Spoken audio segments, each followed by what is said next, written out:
Happy Thursday, everyone. Thanks to everyone who flagged me on the issue on the video for this one. So here is a new video. Hopefully this one works. If you have problems with it, please, please, please.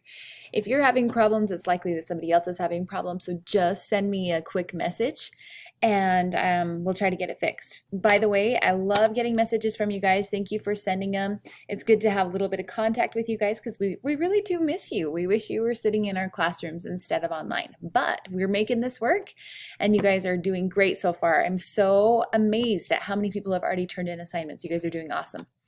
Okay, so this is what the author's point of view and purpose is. This is the video that you were supposed to see. I'm doing a re-recording of this so you get it.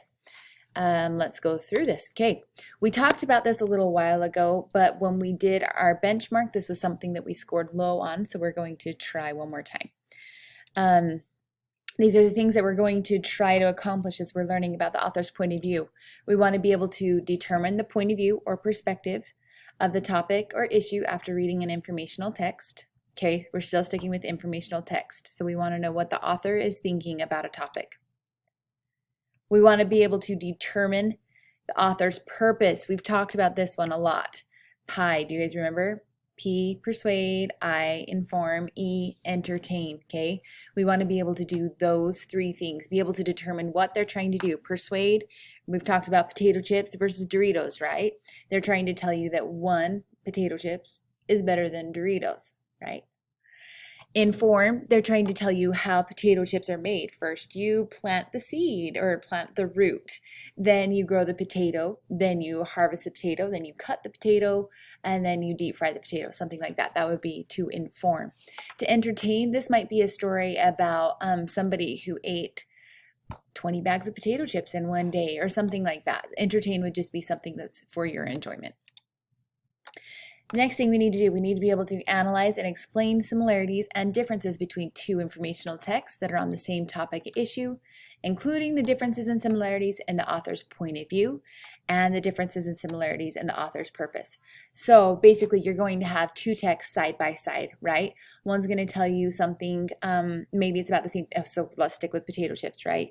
One's going to tell you about the potato chips. One's going to persuade you about the potato chips. We just really want to be able to compare and contrast. Tell me what's similar and what's different between those things. The last one, the point of view. This one we haven't gone through very much. This one will be a little bit new, but we're going to rock this. We're going to get it. So we want to know how the author's point of view, as well as how he distinguishes his point of view or her point of view from others. Okay, now what I need you to do is to get something out so you can take notes, because on the next terms, you're going to want to write them down. The quiz for today is based on the terms for this. So at any point, you can pause the video to catch up on one of the terms that you need to write down, okay? The first term, author's purpose. So again, the reason the author writes something. We have those three: persuade, inform, entertain. All right? Point of view. So we have these two things. We have the author's purpose and we have the author's point of view, okay? The point of view can be a few different things. It can be the narrator's position within the story, the position from which someone or something is observed, right? So my point of view from the back of the classroom versus somebody's point of view from the front of the classroom is a little bit different. We're looking at it from a different position.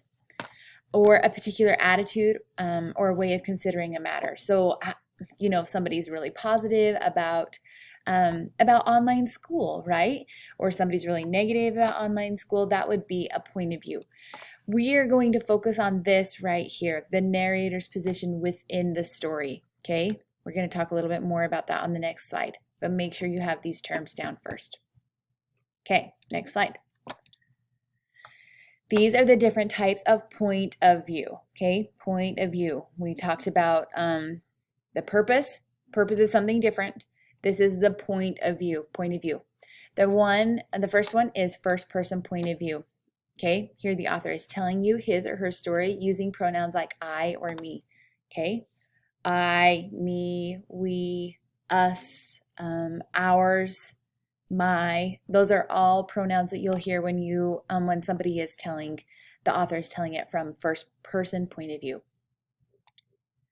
Second person point of view, this is when the author is telling you how you should do something, okay? Second person always uses pronouns like you and your, okay? Often it can be how-to guides or instructions. The next one, third person limited point of view. Okay, we're getting into the third person and there's a few different third person ones. So we're going to try to keep these straight. The first one, limited point of view. Author has an outside narrator only and only knows the thoughts and feelings of one character. Okay, so limited point of view would mean that I'm telling you about somebody else in our classroom, right? But I only know the thoughts and feelings of that one person. Okay, so in the third person point of view, you're going to hear pronouns like he, she, they, their, hers, his, those kinds of pronouns. So I'm going to say he feels really excited about online school, but I only know one of the students in the classroom, not the entire classroom. Okay. Third person objective point of view, this is when the author is an outside narrator and does not know the thoughts or feelings of any characters within the story. The story is told from a neutral perspective. So this would be me talking about the class as a whole doing online school, but I really don't know how you feel or how you think about online school. I just kind of am an observer. I don't know what you're thinking or feeling. Okay. And again, we're going to apply this to literature. So it's about like how the narrator views the characters in the book. They don't know how they think or feel in the third person objective point of view. Still using pronouns like he, she, they, theirs, his, hers, those things. Third person. Now this one, the last one, third person omniscient point of view. This is when the author is still using those same pronouns, all these third persons, he, she, they, their, his, hers, those ones.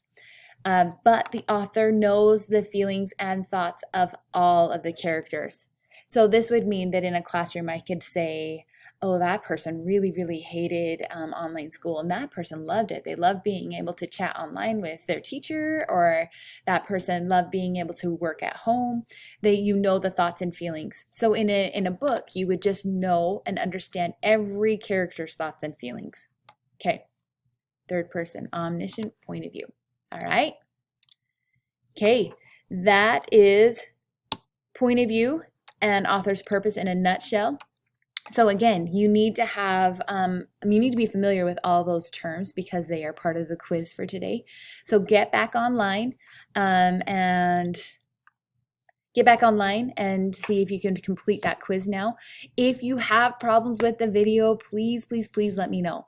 Hope you guys are doing so awesome. We're missing you guys like crazy. Thanks again for your messages that you're sending, and we'll chat with you soon. Later, guys.